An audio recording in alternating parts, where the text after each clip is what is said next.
Good evening friends. तो आज फिर एक मैं नया वीडियो लेके आपके पास आ गया हूँ, जिसमें हम लोग जानेंगे केवीएस और एनवीएस केंद्रीय विद्यालय संगठन और नवोदय विद्यालय समिति का जो teaching and non teaching recruitment 2025 आया है, जो कि मतलब इसका पहला वैकेंसी 2025 का रिक्रूटमेंट ये पहला है केवीएस में और एनवीएस में। तो इसमें हम लोग जानेंगे रिक्रूटमेंट में क्या क्या है, कौन कौन इस फॉर्म को भर सकते हैं, कब भर सकते हैं, क्या टाइमिंग है भरने का, कितना फ़ी है, क्या क्या एलिजिबिलिटी है, क्या एज ग्रुप है, सब चीज़ जानेंगे इस वीडियो में। तो आइए वीडियो को डिटेल में शुरू करते हैं। सबसे पहले इस फॉर्म का नाम ही है KVS NVS teaching and non teaching recruitment 2025। मतलब ये उन लोगों के लिए भी है जो टीचिंग करते हैं, मतलब जिनके पास बीएड की डिग्री है, और उनके लिए भी जिनके पास कोई डिग्री नहीं है, सिंपल 10th किए हैं, उनके लिए भी वो भी एलिजिबल है इस फॉर्म के लिए। जो सिर्फ 12th किए हैं वो भी एलिजिबल हैं, जिनके पास बीएड की डिग्री है वो भी एलिजिबल हैं, मास्टर्स वाले भी एलिजिबल हैं। तो इसलिए ये वीडियो छोड़ के जाने का कोई मतलब नहीं है। जो भी 10th पास कर गया है वो इस वीडियो के लिए एलिजिबल है, क्योंकि वो फॉर्म भर सकता है। क्योंकि इसमें बहुत तरह के फॉर्म है, नॉन टीचिंग में बहुत तरह के इसमें फॉर्म आएंगे। आपको मैं पूरा डिटेल्स बताने जा रहा हूँ क्या क्या है। सबसे पहले इसमें इसमें बहुत बड़ा वैकेंसी है ये, मतलब ये बोले तो बहुत बड़ा वैकेंसी आया है, बहुत बड़ा। लगभग लगभग 15,000 इसमें वैकेंसी है, 15,000 वैकेंसी अप्रॉक्स। अगर एक्यूरेट बोलूँ तो 14967 14,967 वैकेंसी है इसमें। और इतना वैकेंसी अगर आपको देखा जाए तो ये बहुत ज़्यादा वैकेंसी होता है, भले दोनों मिला के इसमें टीचिंग नॉन टीचिंग मिला के, लेकिन ये वैकेंसी कम नहीं होता है, बहुत वैकेंसी होता है ये। इसमें क्या है कि इसका डेट आपको बता दीजिए कि 14 नवंबर से फॉर्म फिल कर सकते हैं। 14 नवंबर फॉर्म फिल करने का डेट का स्टार्टिंग डेट है, और 4 दिसंबर तक आप इस फॉर्म को फिल कर सकते हैं। 4 दिसंबर लास्ट डेट है, 4 दिसंबर तक आप इस फॉर्म को फिल कर सकते हैं। अब 4 दिसंबर तक फॉर्म फिल करने का लास्ट डेट है, ये आपको यहाँ तक क्लियर हो गया। अब ये आपको जान लेना चाहिए कि इसमें कितना पोस्ट है, ये जानना ही बहुत ज़रूरी है। तो इसमें टोटल 24 पोस्ट है, इसमें टोटल 24 पोस्ट है। 24 पोस्ट का नाम आप यहाँ देख सकते हैं क्या क्या है, यहाँ देख लीजिए क्या क्या नाम है। देखिए यहाँ लिखा है ऊपर में, देखिए असिस्टेंट कमिश्नर हो गया, प्रिंसिपल हो गया, वाइस प्रिंसिपल हो गया, पीजीटी केवीएस हो गया, पीजीटी एनवीएस हो गया। देख लीजिए, पीजीटी एनवीएस फिर हो गया, टीजीटी केवीएस हो गया, लाइब्रेरियन केवीएस हो गया, टीजीटी एनवीएस हो गया, टीजीटी एनवीएस हो गया, प्राइमरी टीचर के जैसे पीआरटी केवीएस हो गया। और नॉन टीचिंग पोस्ट यहाँ से शुरू होता है, नॉन टीचिंग में ये जो भी पोस्ट है यहाँ से, ठीक है।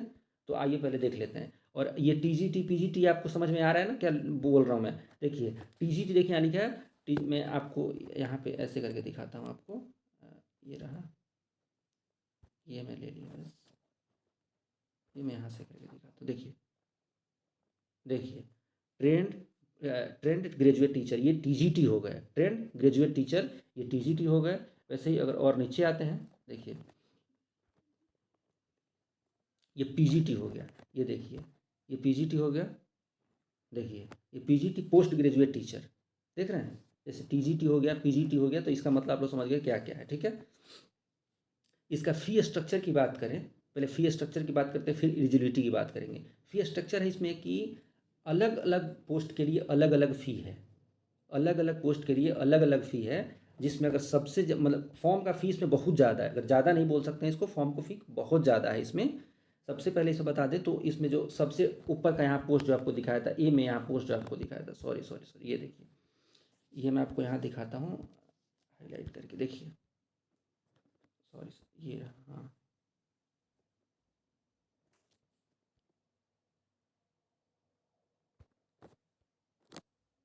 देखिए, असिस्टेंट कमिश्नर हो गया, ठीक है, असिस्टेंट कमिश्नर हो गया, प्रिंसिपल हो गया, और वाइस प्रिंसिपल हो गया, ठीक है। इन दोनों के लिए, इन तीनों पोस्ट के लिए 2800 फ़ी है, मतलब 2,800 रुपये फ़ी है इन तीनों के लिए, ठीक है।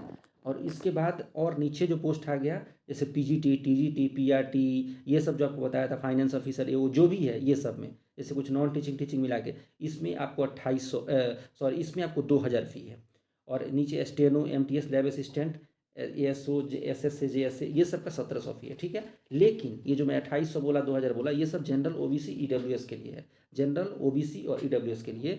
और एससी एसटी पीएच मतलब फिजिकली हैंडीकैप, जिनको दिव्यांग हम बोल सकते हैं, और एक्स सर्विसमैन, जो एक्स सर्विस मतलब पुराने जो सर्विस कर चुके हैं, उनके लिए, इनके लिए फ़ी लिमिट है 500, ठीक है। एज क्राइटेरिया क्या है, एज क्राइटेरिया अलग अलग पोस्ट के लिए अलग अलग एज क्राइटेरिया है, अलग अलग पोस्ट के लिए अलग अलग एज क्राइटेरिया है। आपको मैं यहीं से एग्जाम यहाँ से लेके हमको दिखाता हूँ। देखिए असिस्टेंट कमिश्नर केवीएस में देखिए यहाँ आपको दिखाया, ये सिर्फ मतलब ये वैकेंसी यहाँ पे दिखाया है, क्या क्या है वैकेंसी यहाँ पे दिखाया है। आइए एलिजिबिलिटी के लिए आपको यहाँ देखिए, आपको एलिजिबिलिटी के लिए यहाँ मैं लेके चलता हूँ। देखिए यहाँ आपको पूरा डिटेल्स दे रखा है। देखिए देखिए जैसे असिस्टेंट कमिश्नर केवीएस के लिए लेवल 12 का जॉब है, पहला है 50 साल इसमें मैक्सिमम एज है। देखिए मैं आपको दिखा देता हूँ यहाँ से। देखिए ये 50 साल इसका मैक्सिमम एज हो गया। देखिए इस मास्टर डिग्री चाहिए एटलीस्ट 50%, बीएड तो चाहिए ही चाहिए। ये तो बीएड तो आपको ही पता है, ये कंपलसरी ही मांगता है बीएड तो इतना तो आपको डाउट नहीं है, ठीक है। इसी तरह हर पोस्ट का आप ऐसे ही स्क्रॉल कर करके यहाँ देख सकते हैं, जैसे प्रिंसिपल हो गया, प्रिंसिपल होने के बाद यहाँ नीचे वाइस प्रिंसिपल हो गया, ऐसे ही हर पोस्ट का आप स्क्रॉल कर करके देख सकते हैं, ठीक है। इसमें आपको मेन बात में मुझे क्या बताना है, मेन बात ये बताना है कि ये जो है कुछ तो ये तो टीचिंग पोस्ट हो गया, ठीक है। टीचिंग पोस्ट के बाद नीचे जो है वो नॉन टीचिंग पोस्ट भी दिया गया है। मतलब वैसे लोग जिनके पास बीएड की डिग्री नहीं है वो भी इस फॉर्म को भर सकते हैं। उनके लिए कौन कौन सा पोस्ट है वो मैं आपको दिखा देता हूँ, ठीक है। जैसे देखिए ये देखिए, जैसे ये फाइनेंस ऑफिसर हो गया, एडमिनिस्ट्रेटिव ऑफिसर यहीं से देख लीजिए। एडमिनिस्ट्रेटिव ऑफिसर लेवल 10 का पोस्ट है, लेवल 10 पोस्ट है, आप समझ सकते हैं आईएएस का लेवल का पोस्ट है ये, ठीक है। आईएएस के लेवल का पोस्ट है तो ये लेवल 10 हो गया, ठीक है। लेकिन इसमें कंडीशन आपको दे दिया है, कंडीशन ये दे दिया है कि आपको ग्रेजुएट तो होना है, ठीक है, लेकिन ना ये देखिए आपको 3 ईयर रेगुलर सर्विस कहीं सेक्शन ऑफिसर के रूप में पहले लेवल 7 पे होना चाहिए। तो इसके लिए बहुत कम ही लोग मुझे लग रहा है एलिजिबल होंगे जो काम करते हुए गवर्नमेंट जॉब में। एओ है, ये देखिए फाइनेंस ऑफिसर है। फाइनेंस ऑफिसर में देखिए आपको कॉमर्स में 50% बैचलर में मार्क्स चाहिए, ये आपको नॉर्मल सा वो, या फिर 50% इसमें चाहिए ग्रेजुएशन मास्टर्स में, ठीक है। ऐसे ही करके आपको असिस्टेंट इंजीनियर है, इसमें 2 साल का एक्सपीरियंस चाहिए, ठीक है। ये देखिए असिस्टेंट सेक्शन ऑफिसर, इसको इसमें आपको देखिए सिंपल मांग रहा है यही कि bachelor degree from recognised university, बस बैचलर डिग्री मांग रहा है। देखिए ये भी आपको नहीं बोला है कि आपको कितना परसेंट चाहिए, क्या है, बस बैचलर डिग्री मांगा है। जूनियर ट्रांसलेटर के लिए मास्टर डिग्री मांगा है। देखिए सीनियर सेक्रेटेरिएट के लिए बैचलर डिग्री फ्रॉम, और इसमें 3 इयर्स लेवल 2 पे आप कहीं काम कर रहे हो, ठीक है।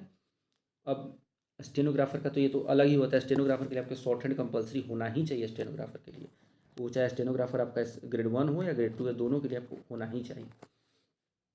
अब जूनियर सेक्रेटेरिएट असिस्टेंट, ठीक है, ये क्लास 12 पे होता है और इसमें सिंपल मांगा है कि आपको टाइपिंग आना चाहिए, टाइपिंग आना चाहिए। और ये पोस्ट सबके लिए खुला है, ये पोस्ट सबके लिए खुला है। इसमें कुछ ऐसा नहीं है कि आपको ये एक्सपीरियंस चाहिए, आप यहाँ काम किए होने चाहिए, ऐसा कुछ नहीं है। आप सिंपल 12th पास होने चाहिए और आपका इंग्लिश में 35 वर्ड प्रति मिनट आपका टाइपिंग स्पीड होना चाहिए, या फिर आपका हिंदी में 30 वर्ड प्रति मिनट स्पीड होना चाहिए। इतना ही इसकी एलिजिबिलिटी है और कुछ नहीं है, ठीक है। तो ये पोस्ट सबके लिए है जो मैं बता रहा था। वैसे ही लैब असिस्टेंट है, ये भी सबके लिए पोस्ट है, जो भी 10th पास किया है उस सबके लिए ये पोस्ट है।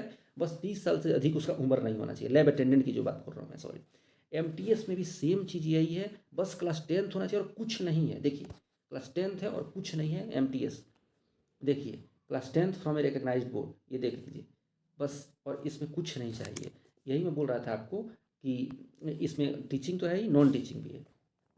अब देखिए रिलैक्सेशन, ये तो आपको सबको पता ही है कि ओबीसी को 3 साल, एससी एसटी को 5 साल, ठीक है, यही है।